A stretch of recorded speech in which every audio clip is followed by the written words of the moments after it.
Hi, welcome to ஷெரியன்ஸ் kitchen. இன்றைக்கி நம்ம கிச்சனில் அருமையான நான்வெஜ் விருந்து தான் பண்ண போகிறோம். ரொம்ப விருந்துனா ரொம்ப கிராண்டாலாம் பண்ணல. ஒரு கிரேவி, அதுக்கப்புறமா ரசம், சாப்பாடு, இவ்வளோ தான் நம்ம பண்ண போகிறோம். வெங்காயம் இதெல்லாம் எல்லாத்தையும் ரெடி பண்ணி எடுத்து வச்சுருக்கேன். இப்போ நான் வந்து ரெசிபி எப்படி பண்ணலாம் அப்படிங்கிறத பார்க்கலாம் வாங்க. முதல்ல சிக்கன் ஊற வச்சிடலாம். 1/2 கிலோ சிக்கன் க்ளீன் பண்ணியிருக்கேன். அதில் மஞ்சள் தூள், தேவையான உப்பு, அடுத்து தயிர், ஒரு 3 ஸ்பூன் அளவுக்கு தயிர். இப்போ இதை கலந்துடலாம். கலந்தாச்சு. ஒரு அரை மணி நேரம் கிட்ட ஊறட்டும். அதுக்கப்புறம் எடுத்து பார்த்துக்கலாம். மசாலா வறுத்துக்கலாம். அதுக்கு மல்லி சேர்த்துருவோம். ஒரு 3 ஸ்பூன் அளவுக்கு மல்லி. அடுத்து சோம்பு 1 ஸ்பூன், சீரகம் 1/2 ஸ்பூன், மிளகு 1/2 ஸ்பூன். அடுத்ததாக பார்த்திங்கன்னா ஒரு 6-7 வரமிளகாய். நம்ம காரம் எந்த அளவுக்கு வேணும்னு பார்த்துட்டு சேர்த்துக்கோங்க. அடுத்து 2 கிராம்பு, 2 ஏலக்காய், ஒரு துண்டு பட்டை. இப்போ இதை வறுத்தரலாம். நல்லா அந்த சூடு ஏறி நல்லா மணம் வரும் பார்த்திக்கலாம். அந்த மாதிரி வறுத்தெடுத்துடலாம். பாருங்கள், நல்லா வறுத்து நல்லா மணம் வர ஆரம்பிச்சிருச்சு. இப்போ இதை மாற்றி வச்சிடலாம். அடுத்ததாக தேங்காய் வறுத்தரலாம். சும்மா ஒரு துருவல் மாதிரி எடுத்திங்கன்னா ஒரு 4 ஸ்பூன் அளவுக்கு துருவல் எடுத்துக்கோங்க. கொஞ்சம் ஈரப்பதம் போகிற மாதிரி வறுத்துக்கலாம். அவ்வளோதான். தேங்காயெல்லாம் பொன்னிறமாக வறுக்க தேவையில்லை. நல்லா அந்த ஈரப்பதம் போகிற வரைக்கும் வறுத்தா போதும். மறுபடியும் நம்ம வறுத்த மசாலா எல்லாம் ஒன்றா சேர்த்துட்டு ஒரு டைம் வறுத்து விட்டுட்டு இப்போ அடுப்பை ஆஃப் பண்ணிக்கலாம். அவ்வளோதான். இப்போ மசாலா வறுத்தாச்சு. இதை தனியாக ஒரு பிளேட்டில் போட்டு வச்சிடலாம். மசாலா வந்து வறுத்தாச்சு. எதுக்காக நான் தேங்காய் கூட மறுபடியும் போட்டேன்னா, அந்த தேங்காயில் கொஞ்சம் எண்ணெய் பசை இருக்கும் இல்லையா, அது கூட சேர்ந்து இந்த மல்லியெல்லாம் வறுத்தா நல்லாயிருக்கும் அப்படின்றக்காக தான் போட்டேன். இப்படி போட்டு வறுக்கணும் அப்படின்றது கட்டாயம்லாம் இல்லை. சரி, அந்த மாதிரி வறுத்துக்கலாம் அப்படின்றக்காக தான். தாளிக்கிறதுக்கு எண்ணெய் ஊற்றிடலாம். எண்ணெய் காஞ்சதுமே ஒரு 1/4 ஸ்பூன் சோம்பு, 3 வரமிளகாய், அடுத்து சின்ன வெங்காயம் சேர்த்துக்கலாம். நான் முழுசாகவே தான் போடுறேன். வதக்கிடுவோம்.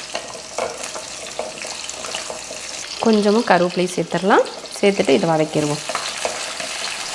வெங்காயம் பார்த்திங்கன்னா நல்லா வதங்கிருச்சு. பொன்னிறமாலாம் வர தேவையில்லை, ஏன்னா நம்ம முழுசாக போட்டிருக்கோம்ல, அதனால் பொன்னிறமாக தேவையில்லை. இந்தளவுக்கு வெங்காயத்தோட அந்த பச்சை வாடை போய் நல்லா சாஃப்டாக வதங்கி வரும்.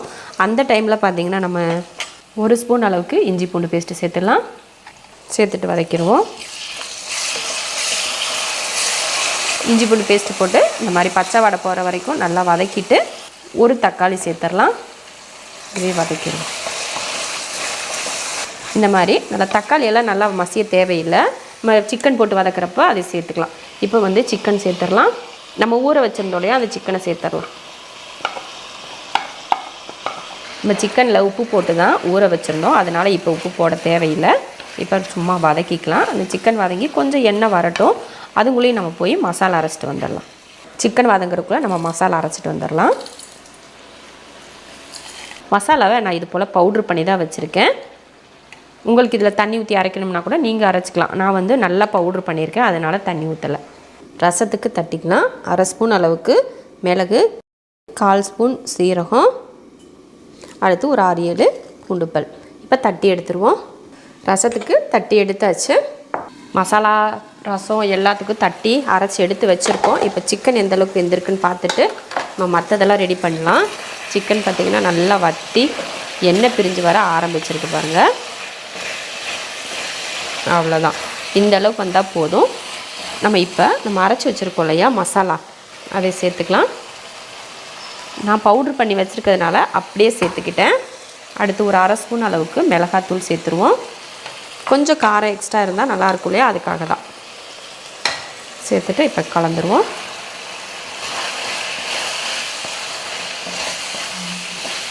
அவ்வளோதான். நல்லா இந்த மாதிரி வதக்கி விட்டாச்சு.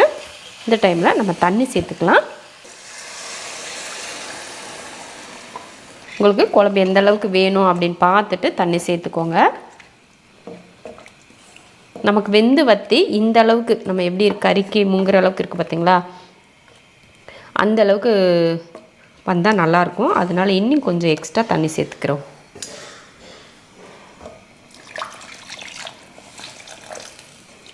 அவ்வளோதான், ரெடி ஆயிடுச்சு. இப்போ வந்து உப்பு சேர்த்துக்கலாம். தேவையான உப்பு. இப்போ தண்ணி மசாலாலாம் சேர்த்துருக்கோம் இல்லையா, அதனால் கொஞ்சமாக உப்பு சேர்த்துட்டு அதை கலந்து விட்டுட்டு மூடி போட்டுடலாம். ஒரு 10 நிமிஷத்துக்கு வேகட்டும். அடுத்ததாக பார்த்திங்கன்னா சாப்பாடு ஒரு அடுப்பில் வச்சு விட்டோம்னா எல்லாம் சேர்ந்து ரெடி ஆகும் இல்லையா, அதனால் சாதம் ஒரு அடுப்பில் வச்சு விட்டுறலாம். வச்சாச்சு. ஒரு 3 விசில் விட்டு அதையும் ஒரு பக்கம் ஆஃப் பண்ணிடலாம். அடுத்ததாக வந்து ரசத்துக்கு நம்ம ரெடி பண்ணிடலாம். ரசத்துக்கு வந்து தக்காளி வெட்டிக்கிறேன். நான் வந்து ரசத்தை கரைக்கலை, வதக்கி தான் ரசம் செய்ய போகிறோம் இன்றைக்கி, அதனால் வெட்டிக்கிறேன். நான் சின்ன தக்காளியாக ஒரு 4 தக்காளி எடுத்திருக்கேன், அதை தான் வெட்டுறேன். தக்காளி பார்த்திங்கன்னா புளியும் ஒரு பக்கம் கரைச்சி எடுத்திருக்கேன். ரசம் தாளிக்கிறதுக்கு எண்ணெய் ஊற்றிடலாம். எண்ணெய் காஞ்சதுமே கடுகு உளுந்து, கடுகு பொரிஞ்சதுமே கொஞ்சம் 2 வரமிளகாய், கொஞ்சம் கருவேப்பிலை, அடுத்து ரசத்துக்கு தட்டினது சேர்த்துடலாம். அடுத்து மஞ்சள் தூள், கொஞ்சமாக பெருங்காயத்தூள், தக்காளி.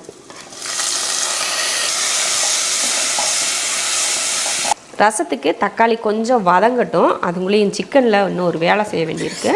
பார்த்திங்கன்னா நல்லா ஒரு 7-8 நிமிஷத்துக்கு நல்லா கொதிச்சிருச்சு. நான் ஒரு 10 நிமிஷம் கொதிக்கணும்னு சொன்னேன். ஒரு 7-8 நிமிஷத்துக்கு நல்லா கொதித்து வெந்துட்டுருக்கு. ஒரு 2 முட்டை இருக்குது.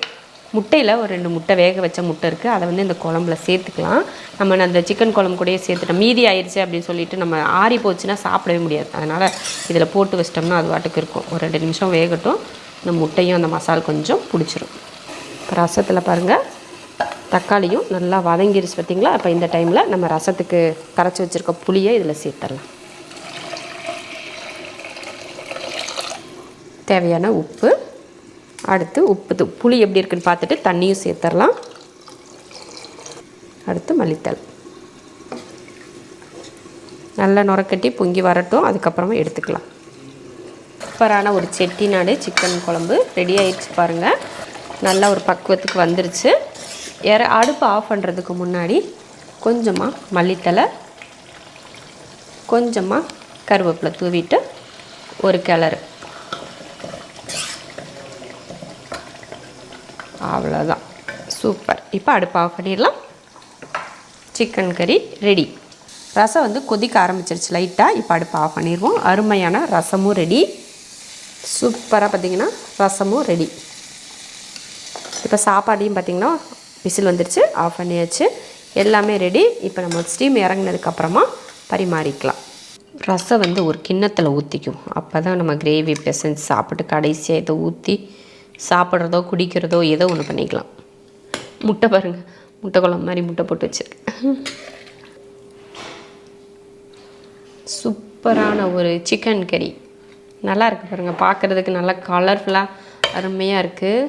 சிக்கன் கறி, ரசம், சாதம், அருமையான ஒரு நான்வெஜ் லஞ்ச் மெனு ரெடி பண்ணிட்டோம். ரொம்ப சூப்பராக இருக்கக்கூடிய ஒரு அரைச்சி வச்ச செட்டிநாடு ஒரு ஸ்டைலில் ஒரு கறி பண்ணியிருக்கோம்.